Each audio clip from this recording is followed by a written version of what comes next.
Welcome to the Tie-Dyed Therapist. I'm your host, Richard Killian.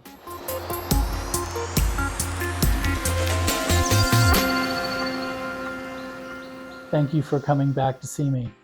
In the last episode, I spoke a little bit about my background, but I also wanted to talk about that pivotal time when I knew that I was supposed to do what I was supposed to do.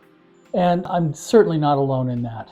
Most of us have a pivotal moment in our life when we decide what our life's work is going to be. At least if we have careers and we're able to do that, we are lucky for sure. And I had a very pivotal moment that I wanted to share with you today. First off, I have to set the scene. I grew up in a very small town in rural Wyoming. The town had 300 people. The school from kindergarten through 12th grade had 100 students, and I had one of the largest classes. My class consisted of 10 kids. So growing up in a rural, isolated area like that in the 1960s and 70s, it had its opportunities. Wyoming is a beautiful state, has lots of wonderful natural resources, many kind people. But it's also a rural state where things like being gay is not really tolerated or accepted. So the thing about Wyoming is that when you grow up there, you have to learn to be very independent and very self-sufficient, and you keep things to yourself.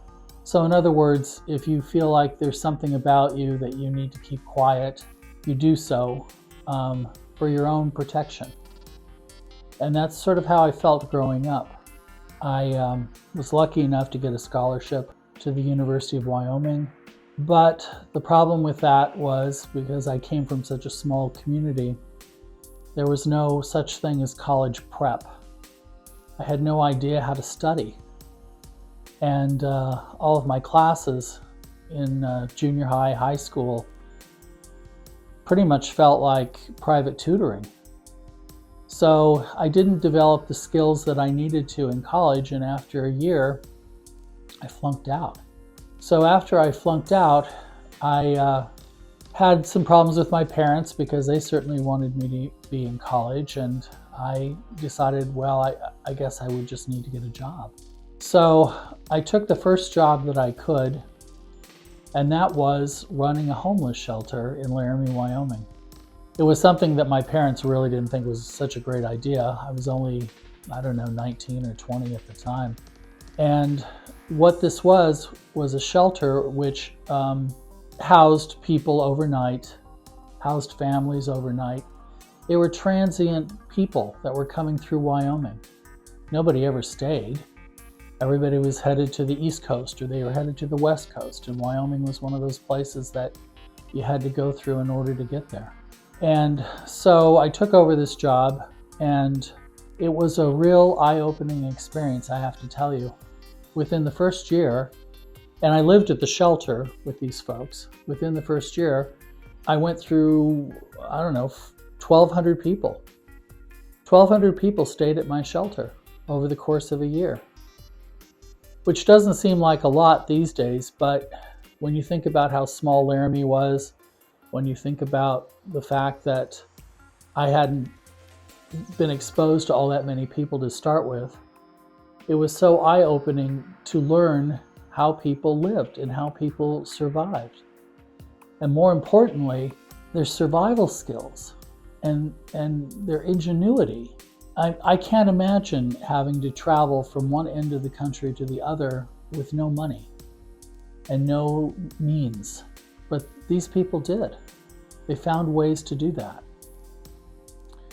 So I spent about 1.5 years in the homeless shelter, and I realized that poverty, which I had never really experienced to that level before, was a serious problem. Food insecurity was a serious problem.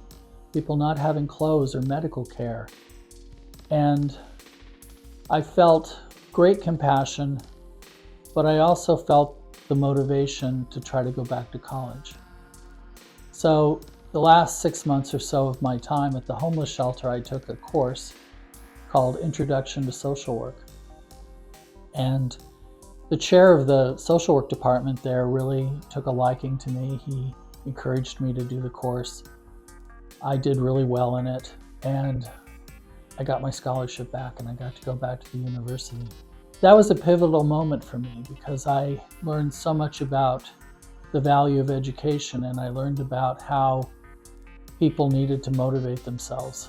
And it caused me to move forward with my career in social work. All of us have these pivotal moments.